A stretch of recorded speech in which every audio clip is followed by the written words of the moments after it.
Chapitre 21. L'île de Tiboulen. Dantès, étourdi, presque suffoqué, eut cependant la présence d'esprit de retenir son haleine, et comme sa main droite, ainsi que nous l'avons dit, préparé qu'il était à toutes les chances, tenait son couteau tout ouvert, il éventra rapidement le sac, sortit le bras, puis la tête. Mais alors, malgré ses mouvements pour soulever le boulet, il continua de se sentir entraîné. Alors il se cambra, cherchant la corde qui liait ses jambes, et par un effort suprême, il la trancha précisément au moment où il suffoquait. Alors, donnant un vigoureux coup de pied, il remonta libre à la surface de la mer, tandis que le boulet entraînait dans ses profondeurs inconnues le tissu grossier qui avait failli devenir son linceul. Dantès ne prit que le temps de respirer et replongea une seconde fois, car la première précaution qu'il devait prendre était d'éviter les regards. Lorsqu'il reparut pour la seconde fois, il était déjà à 50 pas au moins du lieu de sa chute. Il vit au-dessus de sa tête un ciel noir et tempétueux, à la surface duquel le vent balayait quelques nuages rapides, découvrant parfois un petit coin d'azur rehaussé d'une étoile. Devant lui s'étendait la plaine sombre et mugissante, dont les vagues commençaient à bouillonner comme à l'approche d'une tempête, tandis que derrière lui, plus noir que la mer, plus noir que le ciel, montait, comme un fantôme menaçant, le géant de granit dont la pointe sombre semblait un bras étendu pour ressaisir sa proie. Sur la roche la plus haute était un falot éclairant deux ombres. Il lui sembla que ces deux ombres se penchaient sur la mer avec inquiétude. En effet, ces étranges fossoyeurs devaient avoir entendu le cri qu'il avait jeté en traversant l'espace. Dantès plongea donc de nouveau, et fit un trajet assez long entre deux eaux. Cette manœuvre lui était jadis familière, et attirait d'ordinaire autour de lui, dans l'anse du pharo, de nombreux admirateurs, lesquels l'avaient proclamé bien souvent le plus habile nageur de Marseille. Lorsqu'il revint à la surface de la mer, le falot avait disparu. Il fallait s'orienter. De toutes les îles qui entourent le château d'If, Ratonneau et Pomègue sont les plus proches. Mais Ratonneau et Pomègue sont habités. Il en est ainsi de la petite île de Dôme. L'île la plus sûre était donc celle de Tiboulen ou de Lemaire. Les îles de Tiboulen et de Lemaire sont à 1 lieue du château d'If. Dantès ne résolut pas moins de gagner une de ces deux îles. Mais comment trouver ces îles au milieu de la nuit qui s'épaississait à chaque instant autour de lui? En ce moment, il vit briller comme une étoile le phare de Planier. En se dirigeant droit sur ce phare, il laissait l'île de Tiboulen un peu à gauche. En appuyant un peu à gauche, il devait donc rencontrer cette île sur son chemin. Mais, nous l'avons dit, il y avait 1 lieue au moins du château d'If à cette île. Souvent, dans la prison, Faria répétait au jeune homme, en le voyant abattu et paresseux, « Dantès, ne vous laissez pas aller à cet amollissement. Vous vous noierez si vous essayez de vous enfuir et que vos forces n'aient pas été entretenues. » Sous l'onde lourde et amère, cette parole était venue teinter aux oreilles de Dantès. Il avait eu hâte de remonter alors et de fendre les lames pour voir si effectivement il n'avait pas perdu de ses forces. Il vit avec joie que son inaction forcée ne lui avait rien ôté de sa puissance et de son agilité, et sentit qu'il était toujours maître de l'élément où, tout enfant, il s'était joué. D'ailleurs, la peur, cette rapide persécutrice, doublait la vigueur de Dantès. Il écoutait, penché sur la cime des flots, si aucune rumeur n'arrivait jusqu'à lui. Chaque fois qu'il s'élevait à l'extrémité d'une vague, son rapide regard embrassait l'horizon visible et essayait de plonger dans l'épaisse obscurité. Chaque flot un peu plus élevé que les autres flots lui semblait une barque à sa poursuite, et alors il redoublait d'efforts, qui l'éloignaient sans doute, mais dont la répétition devait promptement user ses forces. Il nageait cependant, et déjà le château terrible s'était un peu fondu dans la vapeur nocturne. Il ne le distinguait pas, mais il le sentait toujours. 1 heure s'écoula, pendant laquelle Dantès, exalté par le sentiment de la liberté qui avait envahi toute sa personne, continua de fendre les flots dans la direction qu'il s'était faite. « Voyons, » se disait-il, « voilà bientôt 1 heure que je nage, mais comme le vent m'est contraire, j'ai dû perdre 1/4 de ma rapidité. Cependant, à moins que je ne me sois trompé de ligne, je ne dois pas être loin de Tiboulen maintenant. Mais si je m'étais trompé. Un frisson passa par tout le corps du nageur. Il essayait de faire un instant la planche pour se reposer. Mais la mer devenait de plus en plus forte, et il comprit bientôt que ce moyen de soulagement, sur lequel il avait compté, était impossible. « Eh bien, dit-il, soit j'irai jusqu'au bout, jusqu'à ce que mes bras me lassent, jusqu'à ce que les crampes envahissent mon corps, et alors je coulerai à fond. » Et il se mit à nager avec la force et l'impulsion du désespoir. Tout à coup, il lui sembla que le ciel, déjà si obscur, s'assombrissait encore, qu'un nuage épais, lourd, compact, s'abaissait vers lui. En même temps, il sentit une violente douleur au genou. L'imagination, avec son incalculable vitesse, lui dit alors que c'était le choc d'une balle et qu'il allait immédiatement entendre l'explosion du coup de fusil. Mais l'explosion ne retentit pas. Dantès allongea la main et sentit une résistance. Il retira son autre jambe à lui et toucha la terre. Il vit alors quel était l'objet qu'il avait pris pour un nuage. À 20 pas de lui s'élevait une masse de rochers bizarres qu'on prendrait pour un foyer immense pétrifié au moment de sa plus ardente combustion. C'était l'île de Tiboulen. Dantès se releva, fit quelques pas en avant et s'étendit en remerciant Dieu sur ces pointes de granit qui lui semblèrent à cette heure plus douces que ne lui avait jamais paru le lit le plus doux. Puis, malgré le vent, malgré la tempête, malgré la pluie qui commençait à tomber, brisé de fatigue qu'il était, il s'endormit de ce délicieux sommeil de l'homme chez lequel le corps s'engourdit, mais dont l'âme veille avec la conscience d'un bonheur inespéré. Au bout d'une heure, Edmond se réveilla sous le grondement d'un immense coup de tonnerre. La tempête était déchaînée dans l'espace et battait l'air de son vol éclatant. De temps en temps, un éclair descendait du ciel comme un serpent de feu, éclairant les flots et les nuages qui roulaient au-devant les uns des autres, comme les vagues d'un immense chaos. Dantès, avec son coup d'œil de marin, ne s'était pas trompé. Il avait abordé à la première des deux îles, qui est effectivement celle de Tiboulen. Il la savait nue, découverte, et n'offrant pas le moindre asile. Mais quand la tempête serait calmée, il se remettrait à la mer et gagnerait à la nage l'île Lemaire, aussi aride mais plus large, et par conséquent plus hospitalière. Une roche qui surplombait offrit un abri momentané à Dantès. Il s'y réfugia, et presque au même instant la tempête éclata dans toute sa fureur. Edmond sentait trembler la roche sous laquelle il s'abritait. Les vagues se brisant contre la base de la gigantesque pyramide rejaillissaient jusqu'à lui, tout en sûreté qu'il était.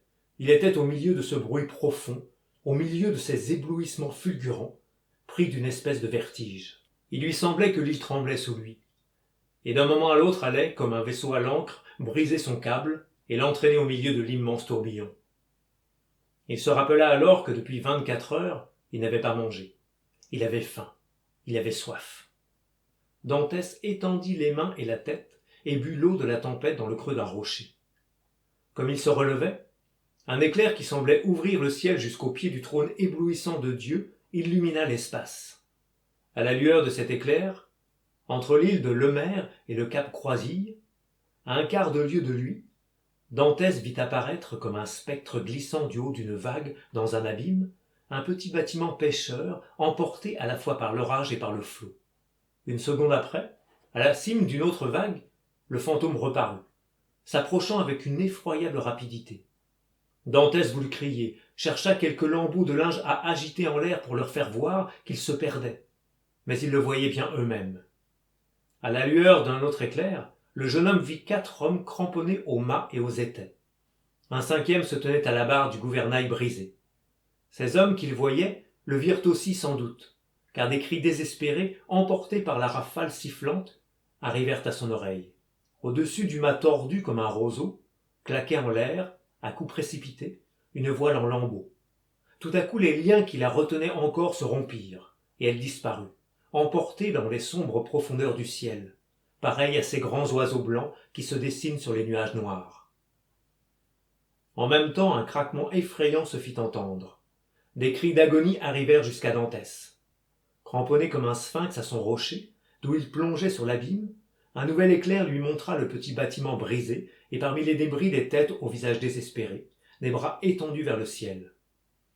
Puis tout rentra dans la nuit, Le terrible spectacle avait eu la durée de l'éclair. Dantès se précipita sur la pente glissante des rochers, au risque de rouler lui-même dans la mer. Il regarda, il écouta, mais il n'entendit et ne vit plus rien. Plus de cris, plus d'efforts humains. La tempête seule, cette grande chose de Dieu, continuait de rugir avec les vents et d'écumer avec les flots. Peu à peu le vent s'abattit. Le ciel roula vers l'occident de gros nuages gris, et pour ainsi dire déteints par l'orage. L'azur reparut avec les étoiles plus scintillantes que jamais. Bientôt, vers l'est, une longue bande rougeâtre dessina, à l'horizon, des ondulations d'un bleu noir. Les flots blondirent, une subite lueur courut sur leur cime écumeuse et les changea en crinières d'or.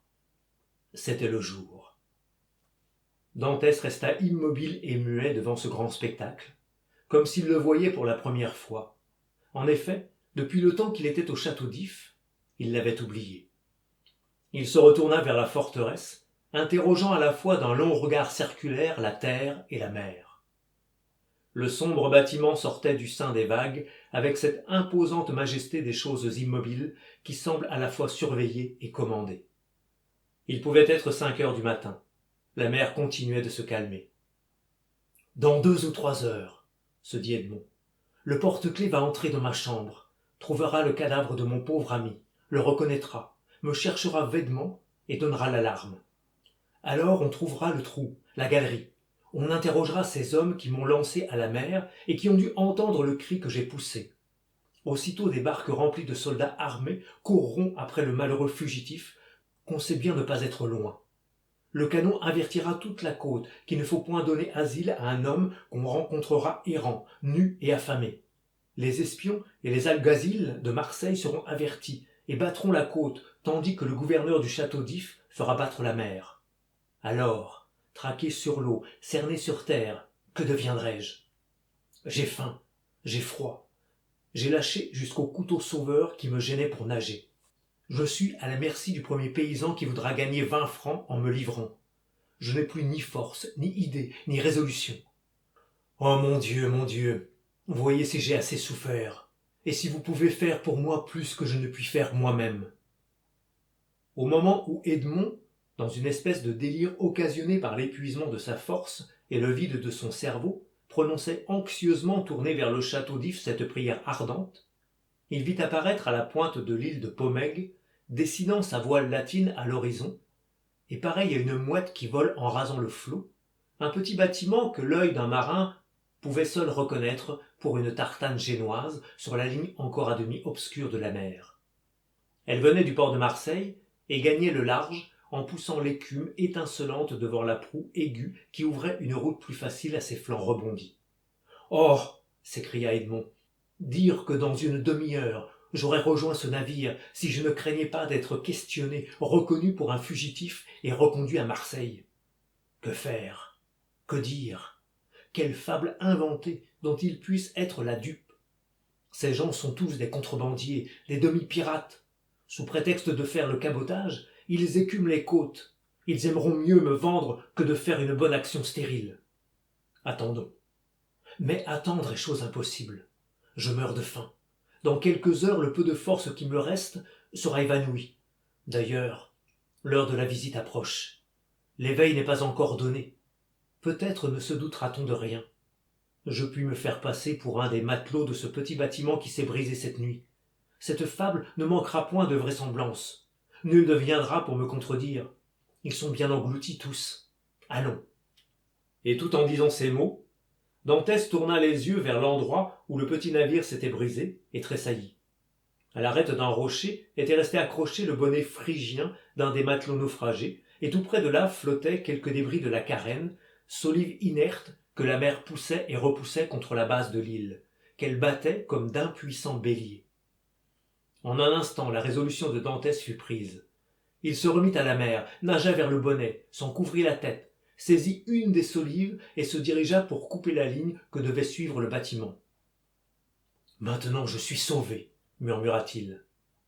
Et cette conviction lui rendit ses forces. Bientôt il aperçut la tartane qui, ayant le vent presque debout, courait des bordées entre le château d'If et la tour de Planier. Un instant Dantès craignit qu'au lieu de serrer la côte, le petit bâtiment ne gagna le large comme il eût fait par exemple si sa destination eût été pour la Corse ou la Sardaigne.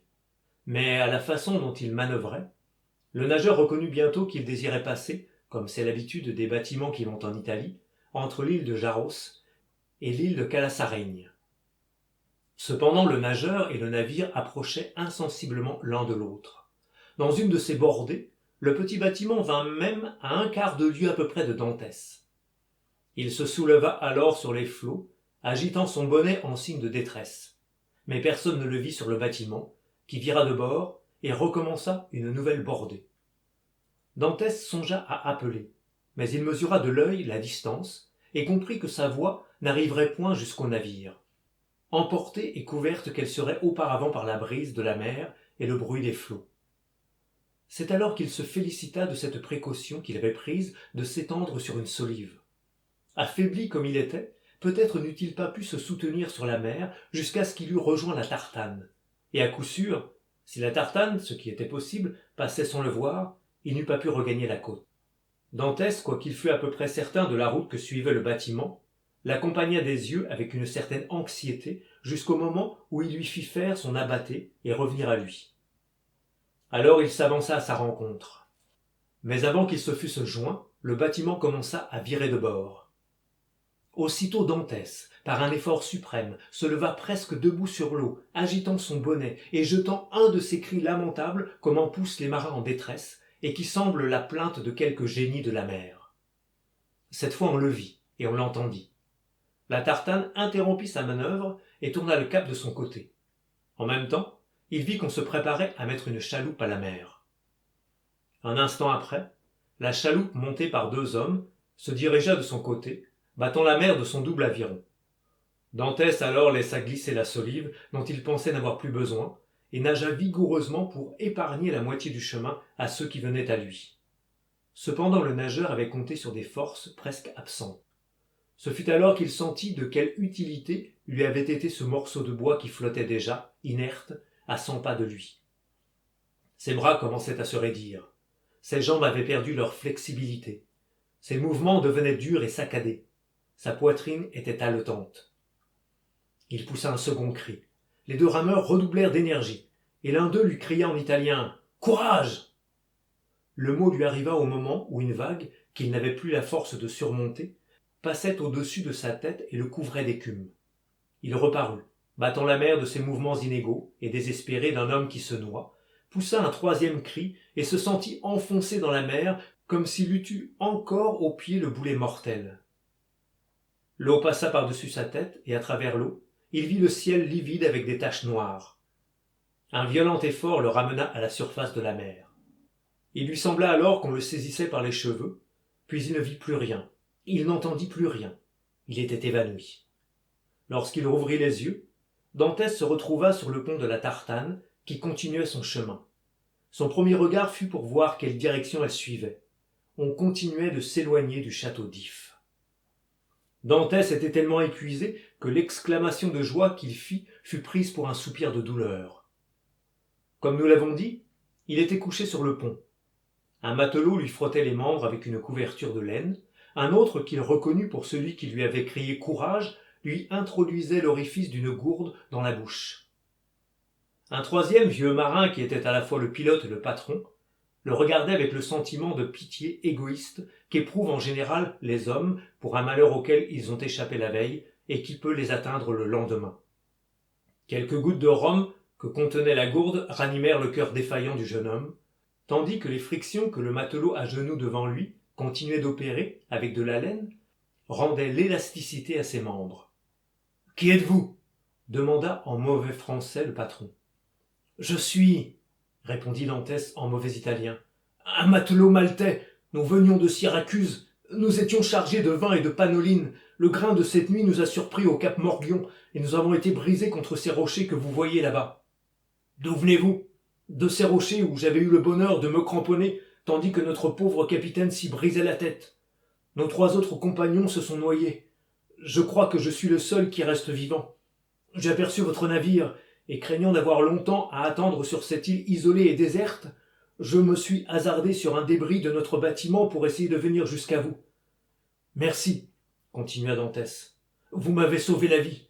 J'étais perdu quand l'un de vos matelots m'a saisi par les cheveux.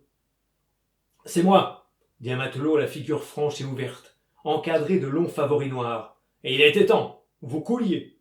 Oui, dit Dantès, en lui tendant la main. Oui, mon ami, et je vous remercie une seconde fois. Ma foi, dit le marin, j'hésitais presque. Avec votre barbe de 6 pouces de long et vos cheveux d'un pied, vous aviez plus l'air d'un brigand que d'un honnête homme. Dantès se rappela effectivement que depuis qu'il était au château d'If, il ne s'était pas coupé les cheveux et ne s'était point fait la barbe. Oui, dit-il, c'est un vœu que j'avais fait à Notre-Dame del Pi de la Grotta, dans un moment de danger, d'être 10 ans sans couper mes cheveux ni ma barbe. C'est aujourd'hui l'expiration de mon vœu, et j'ai failli me noyer pour mon anniversaire. Maintenant, qu'allons-nous faire de vous? Demanda le patron. Hélas, répondit Dantès, ce que vous voudrez. La felouque que je montais est perdue. Le capitaine est mort. Comme vous le voyez, j'ai échappé au même sort, mais absolument nu. Heureusement, je suis assez bon matelot. Jetez-moi dans le premier port où vous relâcherez, et je trouverai toujours de l'emploi sur un bâtiment marchand. Vous connaissez la Méditerranée? J'y navigue depuis mon enfance. Vous savez les bons mouillages? Il y a peu de ports, même des plus difficiles, dans lesquels je ne puisse entrer ou dont je ne puisse sortir les yeux fermés. Eh bien, dites donc, patron, demanda le matelot, qui avait crié courage à Dantès. Et si le camarade dit vrai, qui empêche qu'il ne reste avec nous? Oui, s'il dit vrai, dit le patron d'un air de doute. Mais dans l'état où est le pauvre diable, on peut ramer beaucoup, quitte à tenir ce qu'on peut. Je tiendrai plus que je n'ai promis, dit Dantès. Oh oh, fit le patron en riant. Nous verrons cela. Quand vous voudrez, reprit Dantès en se relevant. Où allez-vous? À Livourne. Eh bien, alors au lieu de courir des bordées qui vous font perdre du temps précieux, pourquoi ne serrez-vous pas tout simplement le vent au plus près? Parce que nous irions donner droit sur l'île de Rion. Vous en passerez à plus de 20 brasses. Prenez donc le gouvernail, dit le patron, et que nous jugions de votre science. Le jeune homme alla s'asseoir au gouvernail, s'assura par une légère pression que le bâtiment était obéissant, et voyant que, sans être de première finesse, il ne se refusait pas. Au bras et aux boulines, dit-il. Les 4 matelots qui formaient l'équipage coururent à leur poste, tandis que le patron les regardait faire. Allez, continua Dantès. Les matelots obéirent avec assez de précision.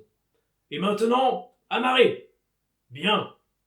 Cet ordre fut exécuté comme les 2 premiers, et le petit bâtiment, au lieu de continuer de courir des bordées, commença de s'avancer vers l'île de Rion, près de laquelle il passa, comme l'avait prédit Dantès, en la laissant par tribord à une vingtaine de brasses. Bravo, dit le patron. Bravo, répétèrent les matelots. Et tous regardaient émerveillés cet homme dont le regard avait retrouvé une intelligence et le corps une vigueur qu'on était loin de soupçonner en lui. Vous voyez, dit Dantès en quittant la barre, que je pourrais vous être de quelque utilité, pendant la traversée du moins. Si vous ne voulez pas de moi à Livourne, eh bien, vous me laisserez là, et sur mes premiers mois de solde, je vous rembourserai ma nourriture jusque-là et les habits que vous allez me prêter. C'est bien, dit le patron. Nous pourrons nous arranger si vous êtes raisonnable. Un homme vaut un homme, dit Dantès. Ce que vous donnez aux camarades, vous me le donnerez, et tout sera dit. Ce n'est pas juste, dit le matelot qui avait tiré Dantès de la mer, car vous en savez plus long que nous. En quoi diable cela te regarde-t-il, Jacopo? Dit le patron. Chacun est libre de s'engager pour la somme qui lui convient. Ah, c'est juste, dit Jacopo. C'était une simple observation que je faisais. Eh bien, tu ferais mieux encore de prêter à ce brave garçon qui est tout nu un pantalon et une vareuse, si toutefois tu en as de rechange. Non, dit Jacopo, mais j'ai une chemise et un pantalon. C'est tout ce qu'il me faut, dit Dantès. Merci, mon ami. Jacopo se laissa glisser par les coutilles et remonta un instant après avec les 2 vêtements que Dantès revêtit avec un indicible bonheur. Maintenant, vous faut-il encore autre chose? Demanda le patron. Un morceau de pain et une seconde gorgée de cet excellent rhum dont j'ai déjà goûté, car il y a bien longtemps que je n'ai rien pris. En effet, il y avait 40 heures à peu près. On apporta à Dantès un morceau de pain, et Jacopo lui présenta la gourde. La barre à bâbord! Cria le capitaine en se retournant vers le timonier. Dantès jeta un coup d'œil du même côté, en portant la gourde à sa bouche, mais la gourde resta à moitié chemin. « Tiens, demanda le patron, que se passe-t-il donc au château d'If ?» En effet, un petit nuage blanc, nuage qui avait attiré l'attention de Dantès, venait d'apparaître, couronnant les créneaux du bastion sud du château d'If. Une seconde après, le bruit d'une explosion lointaine vint mourir à bord de la tartane. Les matelots levèrent la tête en se regardant les uns les autres. « Que veut dire cela ?» demanda le patron. « Il se sera sauvé quelques prisonniers cette nuit, dit Dantès, et l'on tire le canon d'alarme. » Le patron jeta un regard sur le jeune homme qui, en disant ces paroles, avait porté la gourde à sa bouche. Mais il le vit savourer la liqueur qu'elle contenait avec tant de calme et de satisfaction que, s'il eut un soupçon quelconque, ce soupçon ne fit que traverser son esprit et mourut aussitôt. « Voilà du rhum qui est diablement fort, dit Dantès, essuyant avec la manche de sa chemise son front ruisselant de sueur. En tout cas, murmura le patron en le regardant, si c'est lui, tant mieux, car j'ai fait là l'acquisition d'un fier homme. Sous le prétexte qu'il était fatigué, Dantès demanda alors à s'asseoir au gouvernail. Le timonier, enchanté d'être relayé dans ses fonctions, consulta de l'œil le patron, qui lui fit de la tête signe qu'il pouvait remettre la barre à son nouveau compagnon. Dantès, ainsi placé, put rester les yeux fixés du côté de Marseille. « Quel quantième du mois tenons-nous » demanda Dantès à Jacopo, qui était venu s'asseoir auprès de lui en perdant de vue le château d'If. « Le 28 février, répondit celui-ci. « De quelle année » demanda encore Dantès. « Comment de quelle année ? Vous demandez de quelle année ?»« Oui, reprit le jeune homme, je vous demande de quelle année. Vous avez oublié l'année où nous sommes ? Que voulez-vous ? J'ai eu si grande peur cette nuit, dit en riant Dantès, que j'ai failli en perdre l'esprit, si bien que ma mémoire en est demeurée toute troublée. Je vous demande donc le 28 de février de quelle année nous sommes. »« De l'année 1829, dit Jacopo. Il y avait 14 ans, jour pour jour, que Dantès avait été arrêté. Il était entré à 19 ans au château d'If, il en sortait à 33 ans. Un douloureux sourire passa sur ses lèvres. Il se demanda ce qu'était devenu Mercédès pendant ce temps où elle avait dû le croire mort. Puis un éclair de haine s'alluma dans ses yeux en songeant à ces 3 hommes auxquels il devait une si longue et si cruelle captivité. Et il renouvela contre Danglars, Fernand et Villefort ce serment d'implacable vengeance qu'il avait déjà prononcé dans sa prison. Et ce serment n'était plus une vaine menace, car à cette heure, le plus fin voilier de la Méditerranée n'eût certes pu rattraper la petite tartane qui cinglait à pleine voile vers Livourne.